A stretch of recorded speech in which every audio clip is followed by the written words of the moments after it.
Awesome. Yay, we made it! Holy cow, that was crazy. Sorry about that, guys. It was... I'm just checking. We're rearranging because we had this all set up on my system, and then my system wouldn't find the microphone and all the things. It's craziness. Anyway, so we're going to bring it up on... We're bringing up IX Ambassadors on this computer. I think we have to make sure that might not work, so I might want to mute it. I might have to just put it here. Because if you play it live and it's recording live, then it'll feedback. I don't think we have to play it, do we? I don't know. We'll see. We'll see if it'll feed it. So if you have comments or whatever, let us know. It might be that they show up here and then we can Hey, okay, Carrie. Carrie, comment. Hi. Please. Hi. I have to look over here. See, that's the hard part. That's okay. Okay. Hi. How are you now? Hi. Good afternoon. Good afternoon. Good afternoon. Good afternoon. It is afternoon for everybody, except our Australian friends who will probably watch this tomorrow. Yeah. We do want to, before we start on our topic, which I think you'll really love, we do want to ask that if you've read the book and you have a review, of course it'll be amazing, please give us an Amazon review. We've had a lot of people, a lot of traffic going to our Amazon site for the book, but we really need to build up our review numbers because I think, if you don't know us, we only have like 2 reviews out there. So it'd be really helpful and really be meaningful if you would go and put a review out for us. And one of the deals that we said we do is if you put a book review out, then we'll give you 2 free passes for friends, colleagues, bosses to join us in our closed group. So that's an easy way to get people that you know or not know to come on board and participate. So thank you very much for that. And it doesn't have to be like a lengthy review. It can be, this book is awesome, or just a 5 stars. That's also acceptable. So right. To honor those people who are severely annoyed by having to do that, that includes me. Thank you for your time, and please don't make it more cumbersome than it needs to be. For those of you who want to put an entire paragraph, thank you also. Yeah, don't be intimidated by Tim, who put, I think, 4 or 5 paragraphs on his review. So don't feel like you have to be that far. Yeah. Sure. I'm going to go open the windows. Keep talking. All right. So this week, our topic for Live on Wednesdays with Rachel and Meg is, you guessed it. Just kidding. We're not going to play that game. I don't know what she's doing. It was a joke, like, 2 words. Thing. Unspoken conversations, because I'm trying not to speak.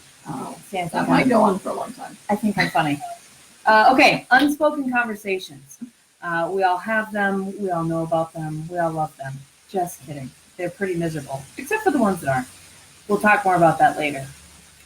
So first, what are the faces of unspoken conversations? No, seriously, I mean, like, what are the actual faces? I'll do one first. Okay, it's your turn. You do one. My one is... And here's the one that none of us see, except for it happens all the time. Because your back's turned. I used to do that. Okay, so those are actually kind of fun. Yeah. Don't do it. Don't do it unless everybody's back is turned. But you always get caught, so just don't try it. Do not try this at home. So those are the faces of unspoken conversation. And what is an unspoken conversation? Well, it's a conversation simply that is not had and should have been, or needs to be in the future.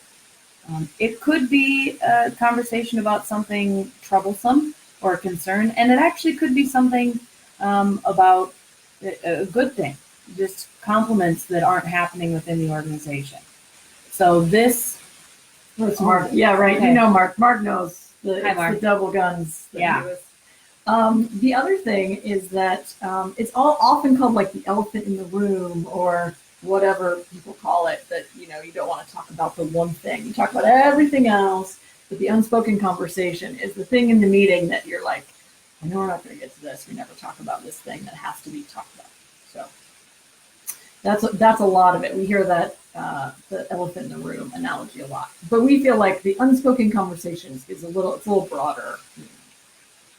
Yeah. So The reality of the unspoken conversation and why so many people go, oh, yeah, I know what you're talking about, is that it really can quickly defile departments, friendships, mentorships, colleague relationships, entire organizations. Think about major organizations who really, because of a lack of communication, completely fell apart. We know lots of them. There are lots of stories about organizations that just couldn't keep all their poop in a group. And that's because people aren't talking about the things. So are having unspoken conversations easy?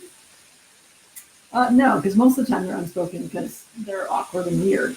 And even in a small group, like imagine your partner at home, there's a lot of unspoken conversations that happen even among two people, and that can have big, pretty disastrous consequences. Yeah, I wouldn't know anything about that. Okay, we have a list on the board, so We have a list of the things we want to because make of the sure. technical thing, it's all real discombobulated. Okay, so while we're going along, if those of you who have joined us would chime in and give us a few examples of your unspoken conversations. Might be something about attendance, an employee not showing up for work and just nobody says anything, or someone who always takes over a meeting and that's just allowed to happen, and they don't actually they have like about 30% contribution to the actual success of the team, but they take 90% of the time. Examples like that. Do you have another one? Yeah, there's a million. Like we decided to roll out some new thing, and no one says why, and everyone hates it, and no one has the courage to raise their hand. Or Andy? No. Yeah, Andy. Good job. I'm awful with names. Apologies ahead of time if I get your name wrong. I will really try hard not to. Andy had a great example of an unspoken conversation that his people actually came and offered up an idea that they thought would be great. And that was really exciting. But that's also an unspoken conversation that can go on. If Andy wasn't perceived as being willing to listen, then guess what? That conversation wouldn't have happened either. I mean, they would have missed out on a really good opportunity. Yeah. So how do you make sure unspoken conversations don't happen? Well, we won't be naive enough to assume that you don't already have them, because you do. And we'll talk about that next. But first, we're going to say, how do we make sure going forward that we stop the bleeding and make sure that we're not having any more unspoken conversations from here on out? The first thing is to understand the culture types in your organization. Ooh, Rachel's getting the book. We have pages to give you. So what are, there it is, it's so beautiful. Every time I see it, I get happy. It's actually really awesome. Full of good shit too. I mean, good stuff too. Trying not to swear so much. Yeah, okay. Okay, so the first thing is to understand the culture types in your organization. What are the work preferences of the people around you? And why is that important? Well, for one example, we had a client that had like literally years of, it was an executive team, and they had this conflict kind of undercurrent everything, right? Like they were still operational, they still did all the stuff they're supposed to do, but there was like this one thing that they never resolved, and it was kind of this little dig every time something came up, and mostly they ignored it, lived in denial, but once in a while you could see it was still affecting sort of the inner relationships of the team. And so basically what we did is we culture typed everybody. We said, okay, what's going on? Well, the two people involved, we'll call them Susie and Deb. Susie was an organizer, and she needed to understand things in a very organizery way. She needs to like see it on the paper. And Deb was a fixer. She's like, listen, I just get it. Like, I don't need to see the evidence. I gut feel understand that this is a good thing. And this other Susie was like, I don't get it. I don't see the numbers, so I don't believe it unless I see numbers. And so, but they hadn't expressed it in that way before. And so, oh my gosh, this was an undercurrent, constantly running challenge for years. One person thought they weren't spending enough money on one thing, and the other person thought they're spending enough. And it was like every time it came up, it was a conflict. And finally, we said, oh, well, Susie's an organizer. And I looked at Deb and I said, well, let's pencil out the numbers for Susie. And literally we went to the board, we penciled it out, and Susie's like, oh, well, I hadn't thought of it that way. I totally get that now. And literally like that fast, it was resolved and over. And everyone was on board. And Deb, though, I mean, you have to be careful because Susie isn't the bad guy here. She just needs to understand information in a different way. And Deb wasn't really willing to come over and say, well, Susie, I don't understand why you don't get this. Let's work it out. So really, they both were a little bit at fault and they both were a little bit in the right. And so that was a really, so when you do unspoken conversations and you kind of bring this stuff up, you have to be really careful that one person isn't like the winner and one person isn't the loser, because guess what? Then you didn't actually solve anything. So that's how we resolved that particular issue. Was we started with culture types, and we figured out that it's not that Susie and Deb are assholes. Oh, sorry, it's not that Susie and Deb are jerks. It's just that they see the world differently. So that was the power of using culture types in that situation. Yeah. So, Alyssa, I see your comment. Unspoken conversations because you don't believe the conversation will be heard or a problem be solved or changed. So true. A lot of times, that's why people don't bring up suggestions or say things that they think need to be said, which we will talk about in a little bit, because that's part of that, having those good conversations, those good unspoken conversations. Thank you for your comment. So what's the first thing that we all do as human beings when we start out in a conversation? We're very reasonable and logical. We write everything down and we make sure that we're not leading with our feelings and our emotions. Wrong. That's so wrong. The only person I know that can do that to a fault is Rachel Headley. Okay, so that's what we do. We start with our emotions, and that's why we say to start culture typing people in your organization, because it takes out that emotionally infused response of, why don't you just understand what I'm saying, organizer person? Why don't you just come along? Quit dragging your feet in the mud, stabilizer person. Gosh, fixer, independent, slow down. We're trying to catch up with you. You're acting so crazy. So we know that that's because that's how they operate. It's not because they're an introvert or an extrovert. It's not because they're crazy or maniacal. It's not because they're boring or dumb. It's because that's how they prefer to work. That's how they see the world. That's why we start with culture types. Another tool that we use to help diagnose some of these issues, and tools that we give people, our clients and IX ambassadors, one is the experience cube. We're not going to go into great detail on these today because they'll be standalone topics later. The experience cube is important. It's on page something. I couldn't find it exactly. So okay, well, it's in part 3, around accountability and empathy probably. Yeah. But I couldn't find the page. So anyway, carry on. So anyway, the other thing that's super important to be thinking about is the Mad Hatter principle. No, that one's in here. I saw. I will try to find a page number.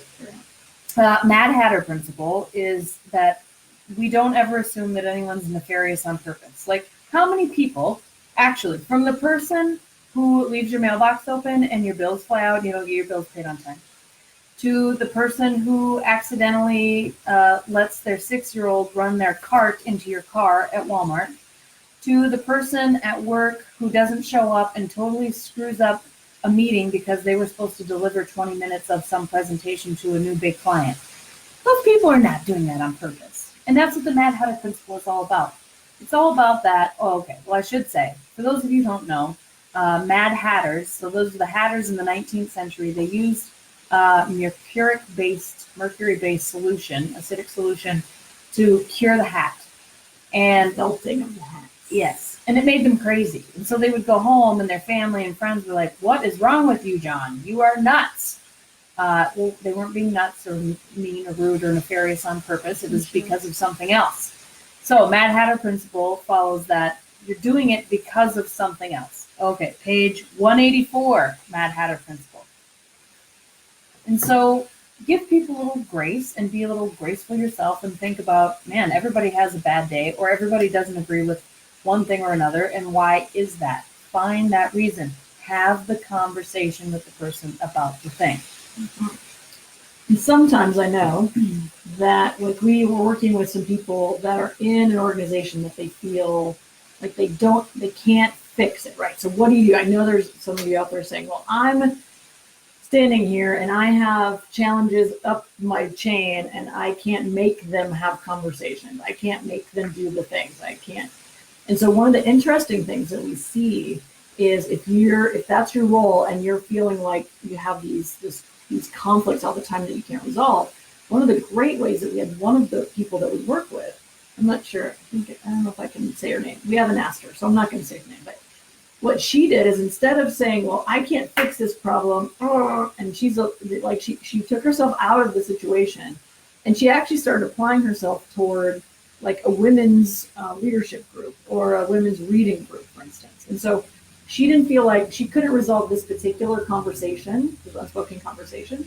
So she actually applied those skills in a different way. So she kind of went around the problem because she couldn't physically fix what she needed to fix. And so if you're feeling trapped, there are ways, sort of lateral moves that you can think about doing that might help make your life less miserable at work anyway. Because Right. we know it's not all rainbows and butterflies, right? Well, to have those conversations. plus you work at the Rose Group. Then every day's a Saturday. Mm-hmm. Okay, what else are we going to talk about? Take advantage of all other change effective. We're doing good. We are doing good. Okay, so here's kind of the next step, right? So once you sort of figure out how to be brave enough, this takes courage. We are not sitting here saying, this is easy, just go ahead. It's not going to be hard to go have unspoken conversations. It's not going to be easy, but boy, it's so rewarding. And as you do it more and more, you get better at it, and then it is easier. It's really worth it. That you have to trust us on. Yeah. I like it. Girl Scout. Girl Scout. Girl Scout honor. Is that Boy Scout? Girl Club Scout? Cub Scout? Both, I think. Whatever. Beam me up, Scotty. So that's nice. yeah. Nice communicator. Okay. Yeah. So that's the really important thing to trust us on is that, well, it's not easy, it gets easier, and it is really, really worth it. You can be an agent of change wherever you're at in your organization. You can do like what Rachel's example. So if you can't fix this problem, you can certainly look at other ways to get people around you. Surround yourself with good people in the organization and make a cohort of people who do want to positively make a change. Because the reality is even if you can't as an individual make a change up the chain, a group of people all together saying the same thing eventually has a lot more stickiness and opportunity than one person. If you can't get it done by yourself, get a gang. That's why the mafia was created, right? I mean, like, if we're going to kill people and put them in barrels and dump it in the river, I'm going to need some help. Anyway. I don't know what you're talking about. She always has an alibi. This is insane. What is it? Plausible deniability. Yeah, right. I'm going to catch her one of these days. And if you are a leader, be modeling this behavior, right? Because like I've talked to a lot of leaders who are like, I can't believe Dan had this great idea and he never told me. Or Dan's like, well, you never asked me. Well, and so a lot of times what happens is, as a leader, you are busy, you're running around, people don't feel like they can approach you. And so be clear that if you bring up an idea that you're not going to cut their head off. Trust me, I've been in that kind of organization.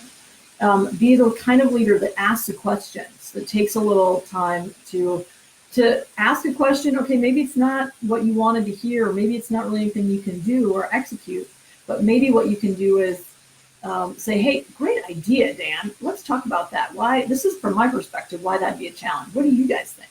You know, it's like I'm a part of this group that's trying to solve this big problem for this really huge client. And we had this brainstorming session the other day. And I just thought, my first question was, have you asked the people who are actually doing the job how they would change their own job? And so that was, no, they hadn't. They'd taken pictures of how they did their job, but they didn't really ask them, how would you change it if you could? And so that was really kind of a mind blower to me, because we live in this world where we want to have full transparency. We want to model the behavior of, hey, I'm not the smartest person in the room. You know your job better than anyone. Let's talk about what's going on. Why aren't you happy about this? Or why are you delighted about this? And those kinds of things. So that's really the most important thing for a leader to do if you happen to be part of the team that you can grow. We love Jake's example online last week. Yeah, Jake gave us a great example of, so there's two different kinds of unspoken conversations. Two basic kinds, there's lots of them. Anyway, there's good ones and there's not so good ones. So the not so good ones are what most people assume we're talking about, and generally we are. Those are the ones where Julie doesn't show up to work on time, or Jim tries to control the meeting, and nobody ever says anything, and everybody just deals with it. And then there's a lot of these faces, or behind their back. Right, the behind the back one. So those are the kinds of unspoken conversations that we talk about the most and are most familiar with. Those are the ones that we complain about when we're at the bar with our friends on Friday night, saying, "Oh my God, I can't handle Jim." But the ones that don't happen, that are equally as painful or detrimental if they don't happen, are the great ones. And those great ones are, like Jake's example that he put in the IX ambassador group last week? This week? I think it was lesson learned day. Okay. Right.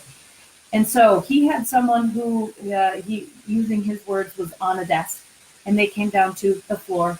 And the desk person says, "Holy smokes, you guys have been super successful with your line and widget making and what you're doing.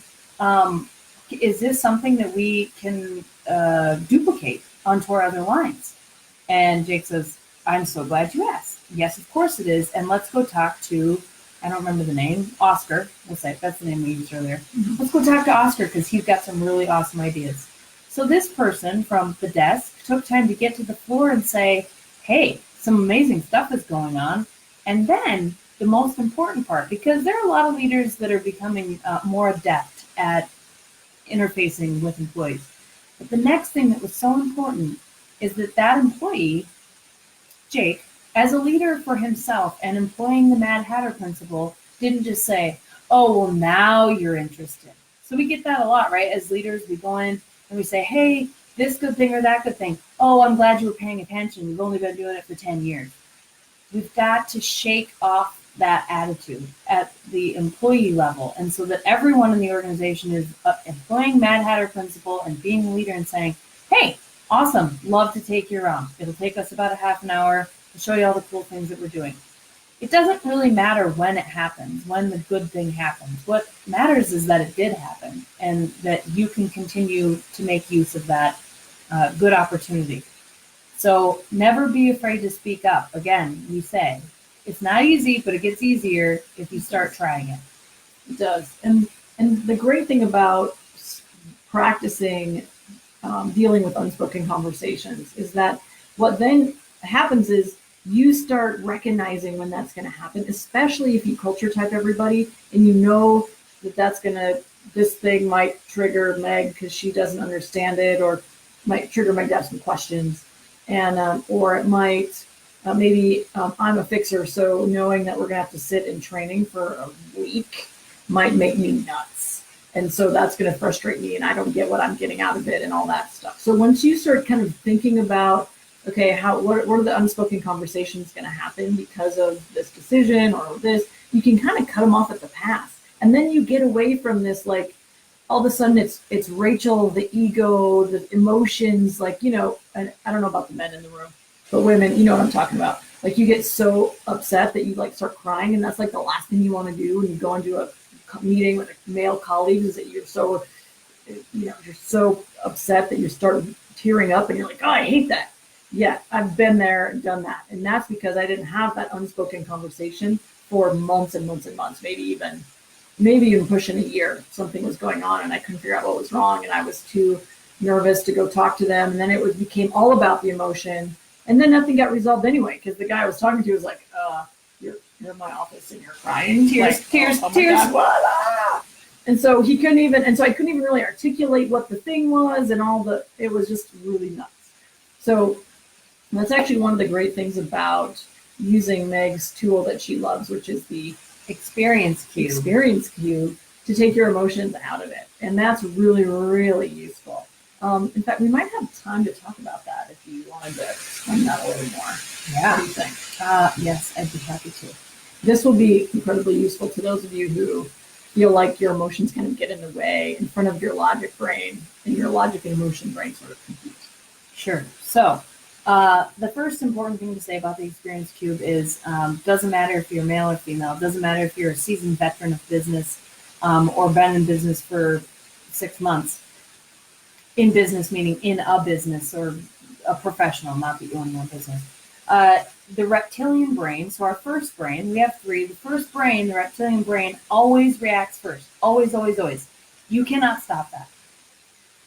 That reptilian brain operates on emotion. So those emotions always come first. You have to know that, especially men. And Mark, I know you're on here. I'm sure there might be a dude or two more on here. And when you listen to it later, if you're not watching now, take no offense to this, because women cry, men turn red. Like you just get super pissed, angry. Oh, not swearing so hard. It's hard not to swear. Super angry. I have a buddy, and he gets the vein that goes across his forehead. We call it the Dave vein. And so the reality is, when you're upset or excited, your reaction is emotional first. Now, while we can't stop that, we can manage it. And most people don't know how. The experience cube is a tool to help you manage those emotions. We are not saying that you take those emotions and throw them away. Because guess what? We work with humans. That is impossible. They'll always be there. And even when you learn how to manage your emotions, other people will not know how to manage theirs. So then you are responsible for not only managing your emotions, but also the conversation. So emotions are reality. Feelings and assumptions are things that we have to deal with. Can't get away from it. That's why we have the experience cube. So the experience cube, which you'll find in the book somewhere in the 3rd section, you'll find it. I don't know. I might have to draw it out for you and upload it. If I can't find it in the book, we'll sketch it out, or we'll take it. We have a PDF of it. We have a PDF. We'll upload it to the page, and then you can see it. Yeah. I'm gonna look for a second one. So there's 4 different buckets in the experience cube. So if you'll imagine the matrix, the way I remember it, the acronym, just because it's easy for my brain to remember this, as you'll note by our attempt to not swear, is OWTF. OWTF. So the O is observations. What have you seen? So if you're dealing with a situation, let's see, it's an employee. Oh, page 194. Ooh, okay, pages 184, Mad Matter, and 194, Experience Cube. Look at your memory. Yeah. Fabulous. Okay. Yeah. So let's say we're dealing with Jane. We are Jane's supervisor, and Jane does not show up to work on time. We have allowed this to continue to happen, and so now we have an unspoken conversation situation. We're super frustrated with Jane. It seems very commonsensical that showing up to work on time is a thing. Everyone else is doing it, Jane. Why can't you be doing it? Okay, so. I like Brenda better. So Brenda? Why aren't you showing up on time, Brenda? I don't know, it just seems more fun. Brenda. What should we do, Linda? Linda, you're not listening. Okay, so Sorry. Linda's not listening to you because she is not coming to work on time. So first, observations. What are the things you know to be true? Now, there are things that you think you know, like Brenda stays out too late on weeknights, and you've heard this from other people. Other employees have told you about it even. So you know it's a thing. Mm-hmm. But you haven't seen Linda out there. I mean, you're not at the bar or with her friends at a club or eating dinner at a restaurant. No, you're not. That does not count as an observation. Your observations are only the things that you see with your own eyes. Okay, caveat to that, I will say though, is if you're a supervisor, sometimes you have to investigate and document situations that you can't see, and you're taking information third party from an employee or a colleague. That does count as an observation. But if they start down this, well, I know that. If any sentence starts with "I know that," there's usually an assumption. Yeah. Okay. So observations are only things that you have seen and know to be true, or the person that you're reporting on the behalf of. Then we go to thoughts, and you start talking to yourself about those thoughts. So I think that I know that Linda spends long evenings outside of work, and that's why she shouldn't get a lot of sleep and probably not showing up to work on time because of that. Or I think that I know that Linda's mother is quite ill and she's been taking care of her and it's just exhausting to her, or whatever the thing is. That's the place to park those things. So over here in O, you're going to put the observations, and then over here in T, for thoughts, you're going to put what you think is going on. And it's okay. If you're thinking crummy things about someone and you don't understand what the heck they're doing, it's okay. Write those down. You need to give those space to breathe. Then we're going to jump down to feelings. Now, feelings and thoughts are not the same things. And a lot of times, almost all the time, we say, I feel like you don't like me. No, I feel sad because I think you don't like me. Now, what's the difference between those two statements? The difference is if you say, I feel like a thing, one, technically that's not an emotion. And two, you're actually hiding behind the word feeling. So you're not owning your own part in the conversation. So put those feelings down. Those feelings are actual emotions. So like the little faces in the Emoticons. well, that's good. I didn't think about those. I'm such a backwards technology human. Yeah, the emoticons, right? So the angry face, or the shades on face, or the frustrated face, or the smiley face, The throwing up face. or the throwing up face, whatever the face is. You can actually just put that face in the box, or you can put the emotion associated with it. I would not put the face. I would write the words. But Yeah, well, it's your own document. Do what you want. It probably will end up in a court case somewhere, so it's probably a good idea to use words. I'm just kidding. Okay, HR manager over here. Litigation. Do not put anything incriminating. That's all I have to say. So put those feelings down. What are they? And again, just like the thoughts, it's okay to own them. That is why we're doing this, so that they don't run your entire interaction with that person. Put down those feelings. And then the W is the wants. What's the actual goal? And a lot of times people don't know. Or they'll say, well, I don't know, I just want Linda to show up to work on time. Okay, well, you wanted that before and it's not happening. So what's actionable? What actionable things are you going to do to make sure that what you want is happening? Mm-hmm. So observations, thoughts, feelings, and wants. You can use that. We have a worksheet. You can give them the worksheet, right? I assume so. Yeah. Yes. Yeah. The thing I love about wants is that a lot of times we get pissed or upset and we don't actually know what we want. So if you ever think about, let's say something doesn't go right at a restaurant and you really just want to yell at your server. Well, what do you want to have happen? Do you want your money back? Do you want a free dessert? Do you want your meal comped? Like, do you want a free drink? Like, so if you can yell at your server all you want, well, you shouldn't, but you can yell at your server and be frustrated that your meal's late or wrong. But unless she knows what actually she can do to help fix it, she can't actually help fix it. So that's actually, not only does it help you clarify what you actually want to see happen, it also allows you to communicate that in a way that makes some sense. Because a lot of times those feelings and the thoughts and observations get all kind of mixed up, and then people don't even know what you're hoping to achieve.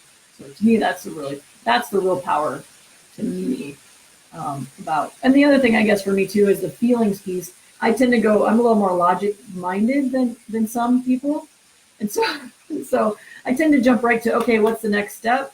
I'm very process oriented, and if I think about the feelings, then it kind of helps me to echo what the other person might be feeling too, right? So if I think, okay, well, I want to just go to what's the next step, but it might be that, I actually need to celebrate with Meg because she just landed this huge new client, instead of, oh, okay, great new client, what's the next thing?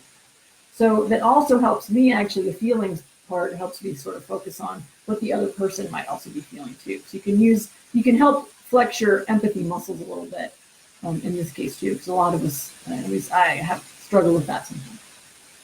Yeah. So that's a quick tutorial on the experience cube.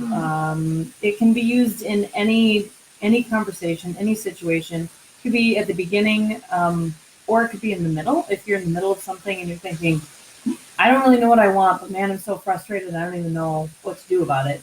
Use the experience cube. Or if it's at the end of some catastrophe, use it as a reflective tool to think about how you might manage that differently the next time. So you can use it anytime, and you can teach it to other people. There is no, it was created not by me. I don't remember. The credits are in the book. It was created by someone. It's a great tool. It's not, you don't have to be certified to talk about it.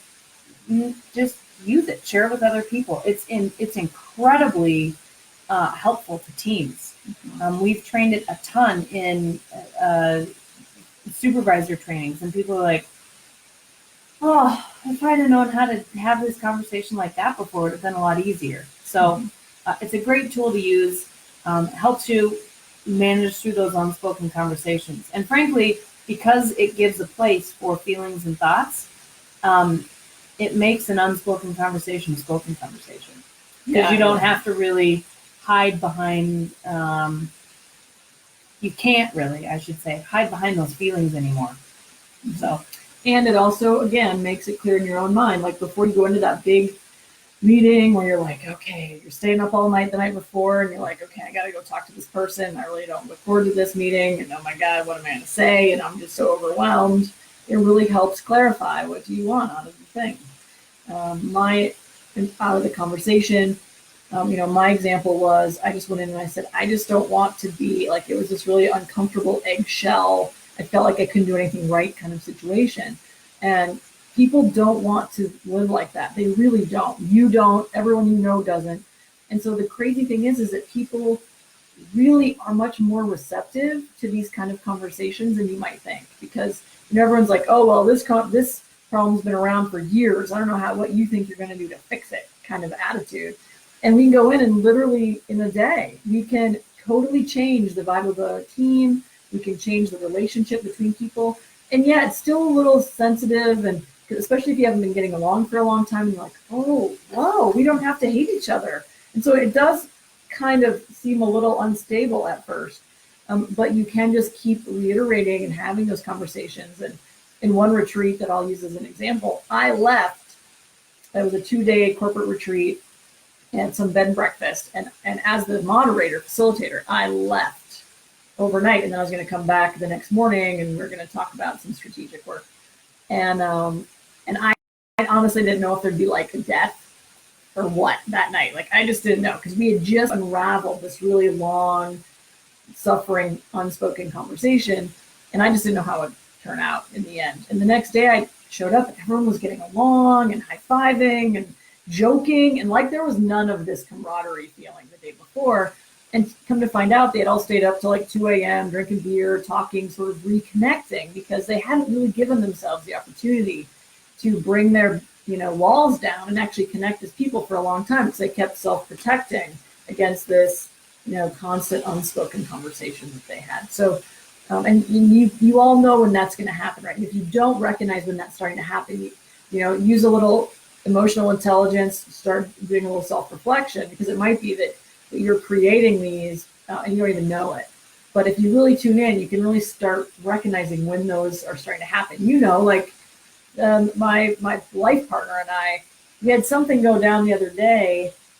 I forget what it was, and his feelings were hurt, and I knew his feelings were hurt. But I was like, I started building the wall, right? Because I didn't want to have the awkward conversation about how I'd hurt his feelings, and I didn't mean to, and all the things. And so we ended up having the conversation just shortly thereafter, about an hour later. But when that feeling starts to happen. And so if you can recognize when that feeling starts to happen quicker and quicker, then those conversations become very easy to have, instead of letting them blow up into this big days, weeks, months, years, conflict where you stop actually connecting. And that's one of the things Mark mentioned on the comments, is that there's also a level of bonding, and that's exactly right. When you start having unspoken conversations, you put these walls between you, so you don't it actually prevents you from sharing a common experience or working well together. Cool. All right. So we have time for some questions. So whoever is still with us or with us right now, what questions do you have? So Rachel and I have painted a very rosy picture about how it's so easy to change, your organization or your environment around you, which is not true, not easy, but absolutely achievable. Ask us your questions. What doubts do you have? How can we help increase your belief in IX leadership? And there's a bit of a delay, so we'll give you just a couple minutes. If you don't have anything for us today, you go home and you are talking to your partner or your kids, and you're like, I really don't buy that. I'm not buying it.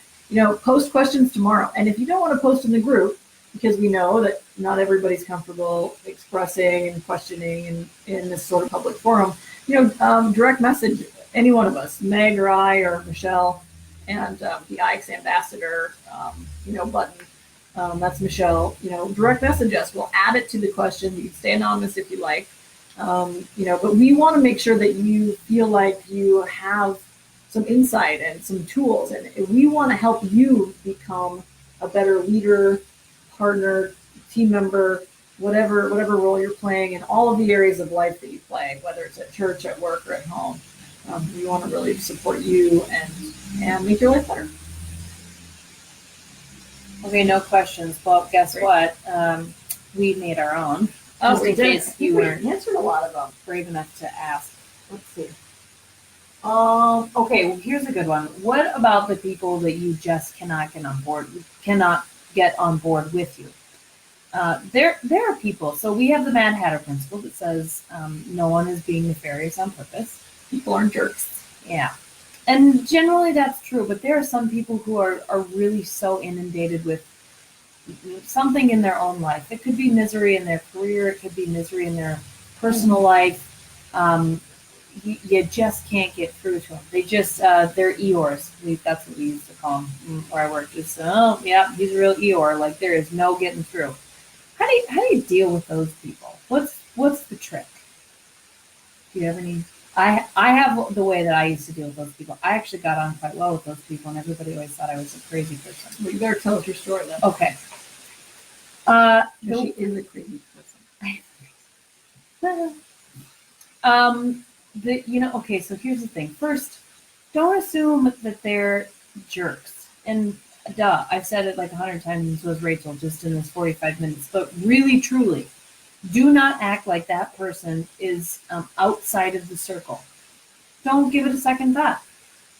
So if you have someone who just really will not get on board with something everybody's on board with, or they're always complaining about a certain meeting or a certain project or a certain other person, go ask them a question. It could be a question like, what's the weather supposed to be like tomorrow? And they're going to look at you like you're such an idiot, and it doesn't matter. And then you can ask them a question the next day. How's your cat? And then you can ask them a question the next day. And then you're there for 2 hours while they tell you about their cat. Right. Well, that might be true. You make sure you have an out. Like, oh, I got to run to the bathroom, or oh, I have another meeting in 5 minutes. Because once you actually engage these people, since no one else is engaging them, they're super excited to share their life with someone and what's going on for them. So make a friend out of that person. And they don't have to be you don't have to make the mistake, if it were a mistake, to invite them for a drink afterwards, and then pretty soon you have a built-in friend all the time that you don't need. I'm not saying that. Just be nice to someone. Just be nice to the person you cannot get on board. And I will guarantee you, man, I got all kinds of really cool antiques from a gold mine now at my house, was in my old office, because I made friends with this gentleman when I worked at the mine that everybody just made fun of him. They said he's cranky, he's an asshole. That was their word, not mine. That doesn't count as swearing right now. Doesn't count. Nobody gets along with him. He's worked in every department. And I just talk. And then every time you try and be bah humbug, I'd ask him, if he needed a hug, jokingly, of course, because it's like frowned upon. And then he would smile, and he'd walk away. And this guy worked in the department where they pulled all the old underground workings, all the stuff from the underground workings onto a magnet. And I told him one day, we were talking, and he said, oh yeah, I pan for gold in my free time, legally, in all places you can do it legally.